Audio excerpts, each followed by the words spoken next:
มันอยู่เฮือนพุ่นล่ะอยู่เฮือนเฮาเจ็บขาขา ปลาเจ็บขาอยู่เฮือนเจ็บนี่โอ้ เจ็บนี่ เจ็บโอ้ยเจ็บปลาโตจะเฮ็ดหยังถึกหยังนี่นุกให้ตาจ่า โอ้ สิปุนุกไปเหิมเจ็บหัวเจ็บ เจ็บ ตา ตา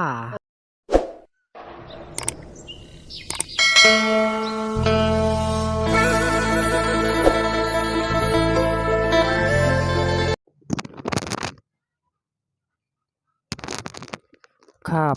ทักทายสบายดีพ่อแม่พี่น้องปองไปเบิดทุกหูทุกคนสุโมงสุบอนทุกคนนั่นน่ะก็คือมื้อนี้ไปหาแม่ตู่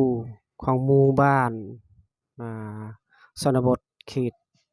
ห่างไกลซอกลีเขตโพดอยทุกคน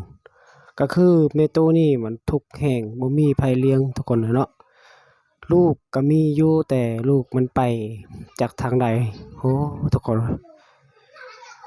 แม่ตู่คนนี้อายุประมาณ60ปีทุกคนก็คือชื่อเสียงเรียงนามเพิ่นก็บ่ได้ถามทุกคนเนาะก็คือมื้อนี้ก็ฮอดเรือนศาลของเพิ่นแล้วก็บ่ได้ถามเขาเจ้าก็เจ้าอยู่เนาะเรือนครัวทุกคนเนาะเอ้ามื้อนี้ก็รับเบิ่งรับชมอย่าลืมกดไลค์กดแชร์กดติดตามฝากกำลังใจให้เพิ่นคนทุกข์ยากอยู่หมู่บ้านสปป.ลาวทุกคนนะปลาจิบขา อยู่เฮือนเจ็บนี่ โอ้ เจ็บนี่ เจ็บโอ้ย เจ็บ ปลาโตจะเฮ็ดหยังถึกหยังนี่นุกให้ตาจ่า โอ้ สิปุนุกไปเหิมเจ็บหัวเจ็บ เจ็บ ตา ตา เปะมันเหิมเบะแยะ ปลา นี่ โต เจ็บตานี่เบะแยะทุกอย่าง อ๋อ กี่เฮานอน นอน นอ เนาะ นเจ็บนี่ ถึกขาทุกคนเนาะเอ้าเดี๋ยวขอโทษก็ขึ้นเฮือนไปเด้อ ขึ้น ปลาโต เจ็บหัวน่ะเจ็บ อันนี้ก็แม่นหมู่บ้านสะเหลงเมืองหนองแกงสะวรรณเขตก็คือแม่ตู้นี่เล่าก็ทุกข์ยาก ทุกอย่าง ว้าเฮือนศาลบ้าน2ครับเพิ่นก็คือซ้ำนี่ นอนเฮือน ว่า คิดเอ้ยชรามนี่ฮอน ฮ้อน ดงฮอนอะเกญาอะเกเฮือนเฮานี่ป่า ลมเฮือนเฮานี่เชื่อตายตายเนาะ เฮ้ยแน่ตะนอนนี่แหะ อ๋อ แหะไอ้ดำ แล้วว่าเศร้านี่ โ เกือบสิล่มไปทุกคนจากมือใดมือหนึงกัน อเค แล้วว่าน อนนี่นะ ล่มนี่ก็บ่มีบ่อนนอนบ่มีหมอนอยู่ วันน ทุก อน คน นี่ เนาะ ทุกเนี่ยนี่อะไร โต ทุกไปนอนละโอ้ เอาขออ ทุก นุ คน ญาต เลย ถ่ายเด้ออยู่จะคนอยู่นี่ แม่ลูก 2 คน สองคน ลูกไปซ้ายลูก อันเมื่อแกน่ะอย่าไปคือตรังบ่โหฮะ เออ โหว่าแล้วเปะวิลเนี่ยเปะ โอ้ เปะวิลกี้เปะตะงาน ตางานเนาะ ลูกเพิ่นกาไปหาเฮ็ดงานทั่วบ้านทั่วเมืองเนาะ เฮ็ดงานแกงวยบลังฮะงวยบลังโบยบลัง โอ้ แน่เขาใช้อนเม อืม เปะตะงานอนเมโดยจูนี่ โอ้ เปล่าโดย ก็คือลูกได้เข้าเพิ่นก็มาเลี้ยง ไปเฮ็ดเวียก แม่ละวัน ได้เงินมาแล้วก็ซื้อ มี ข้าว แต่ ให้แม่ เข้า กิน ให้แม่ก็คือซ้ำนี่ล่ะทุกคนเนาะก็คือว่าลูกของเพิ่นนี่ไปรับจ้าง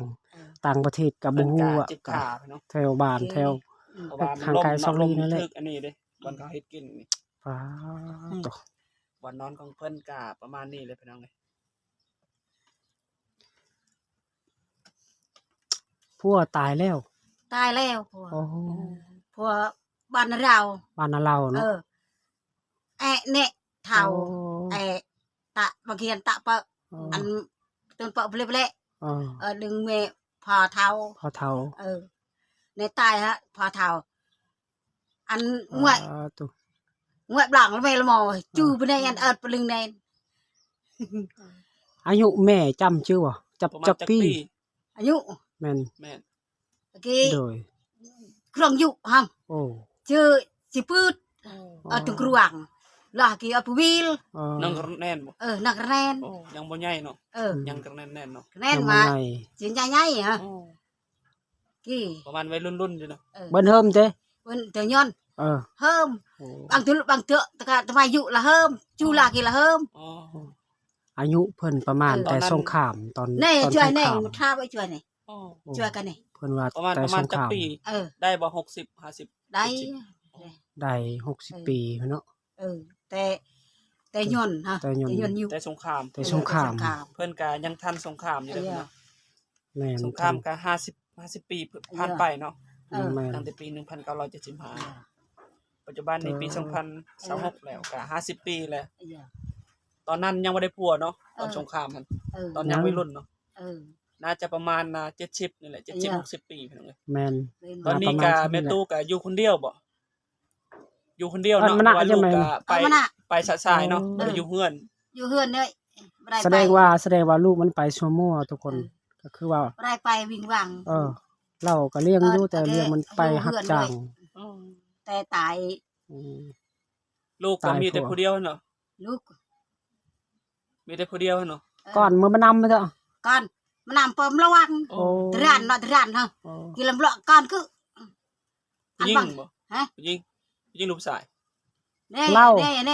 ร้านเหล้า อ๋อ นี่ตาย อ๋อ นี่ อ๋อยังสองคนหนึงตายบัดนี้ แต่ว่าบ่มีไผมาเบิ่งแย่งแม่เลยเนาะ แล้วมีใครเลี้ยงบัดนี่แม่ก็เลยอยู่ผู้เดียวแม่นบ่แม่ แอมนี่ อ๋อ แอมวันกรักฮะ อ๋อ คือตารางไรนี่ฮะ อ๋อ ดงกรัก โอ้เขาเข้าใจอยู่เว้าเรื่องภาษาลาวภาษานั้น แกกระชวนวัดเตเตแกแหน่เมียงแกแอม ลูกของเพิ่นก็ว่ามี แน่ ซ้อม ลง สาม แน่ คน ลงแน่ แต่ บ้า ว่าน ผู้หนึง บ้านลง เสียชีวิตแล้วนึงยังเหลือสอง ลึง ค เลย น ไงฮะจู เพิ่น นี่ ผัวของเพิ่นก็ตายแต่โดนแล้วหรือว่าเสียชีวิตแต่โดนแล้วพี่น้องเอ้ยกินข้าวแล้วบ่ตอนนี้น่ะ เชื่อ อ๋อ กินข้าว อยู่ผู้เดียวนี่บ่ฮู้ว่าเพิ่นก็บ่มีอาหารกินเนาะ นี่ฮันแก่น แม่น มันมีไปนี่ไปกี่ฮะ โดย บ่ได้ไปแต่แกไปนี่บัดบังฮะน่าไป ลูกบ่ได้เมื่อเลยลูกมันไปเลยตลอดเลยบ่ได้เห็น ไป หมา ตลอด โอ้ เมื่อย ต่อ อยู่เฮือนในเปล่าดอยนี่ อ๋อ เปิดแล้ว เอาไว้มีแต่กระสอบเขาเนาะ แต่ว่าลูกเพิ่นผู้หนึงอ่ะ ตาจ๋าแล้วจะ ไป รัก หา คือ กิน ลูก เ เปิด บ่แม่นหากินไปหาเงิน ตา แล้วก็ ตา ได้ แดง เงินมา เดี๋ยวจะรักเบิร์นได้ตึกรัก เบิ เบิ ร์ ร์น แล้วก็ให้พ่อ แม่ แม่ แม่ยั ให้ ด แม่ ดำ เอาไว้แต่กระสอบเดียวเอาไว้ให้ ลูกก็บ่เอาเมีย ได้เอาเมีย ส่วนแม่เนี่ยก็อยู่ เมื่อ เมื่อ อ เล ยู่ ยเนาะ ผู้เดียวพี่น้อง เมื่อนี่ โดยต่อพี่น้องเลยก็ว่าเพิ่นทุกข์หลายนะว่า จูระเบียนี่เมื่อ แม่ เมื่อตะลิงดาวในตาในตะ แสดงว่าแม่ไม้แม่นบ่ แม่ไม้ แม่ตู้แม่ไม้มันน่ะ แม่ไม้น่ะโอ้มีผัวนะผัวเสียแล้วเนาะผัวตาย ก็ แล้ว เสียแม่นแม่ไม้เพิ่นน่ะแม่ก็ไม้แม่ครับ คือไม้ โอ้แม่ไม้ ไม้ เฮ็ดอยู่บ่หายบ่ เดี๋ยวตะใช่ เออ ไม่ได้เฮ็ดไม่ได้ไป มีแต่อยู่เฮือนนี่แหละ อยู่เฮือนเลยไม่ได้ไป โอ้ต่อ จักปีแล้วบ่ได้เฮ็ดให้ไปเฮ็ดนี่ สิก็มอตะวันตะไส มาให้ตะมาให้ มาแน่มันตะหนัง ปีนี้บ่ได้เฮ็ดเพิ่นว่า เบิกอันนี้ฮะเราตะบรางหืมนี่ ทางตาก็บ่แจ้ง ตาเนี่ยก็ ก็ ก็จะ ก็เลยว่า ตะบรายเปาะได้มือ มันสิยากขาหั่นถือ นา ขาว หั่น นาวดานุกโนตะแบะ โอ้ เปาะปะเดอแต่โนดาตึงหนาปริหึ โอ้ ปุ๊กางดำ โอ้ บึกđể nhẹ to mà cái này mẹ chứ bạn ở thàn đùng đấy เออ vô hườn ย่าง đấy เนาะ ừ บ่เห็นทางเพราะว่าตา บ่ได้ เพิ่ เห็ น น ก็ ทาง บ่ได้แจ้งแล้ว đây chè ก็เลย thả ตำมันนั่น ต ตำ tam nục nên đấy nục ตำตัว cái นี้กำลังเดือดเพิ่นเฮ็ดกินอยู่ในเตาไฟเพิ่น nục ก็ cái nó tạ brak brak ha อืม nó tạ kia thì pu và nâng chết giờ nó thì nó đỏ rồi hư chép tà này เจ็บตา chép tà là mà này mà hải brang อ๋อ mà này chép tà แสดงว่าปีนี้มันเป็น เออ อันน่ะตาบ่แจง tà chèn to tạ nịch riết lại về khôi อ๋อ về nịch lại โดย จ้ะ chú bên này ở cái โดย tạ bùa như mi yang เออ นับลายหาปลายฮะ เดี่ยวเลยเนาะ โดย ลายบรูไปบùa như mi yang ว่าลูกของเพิ่นก็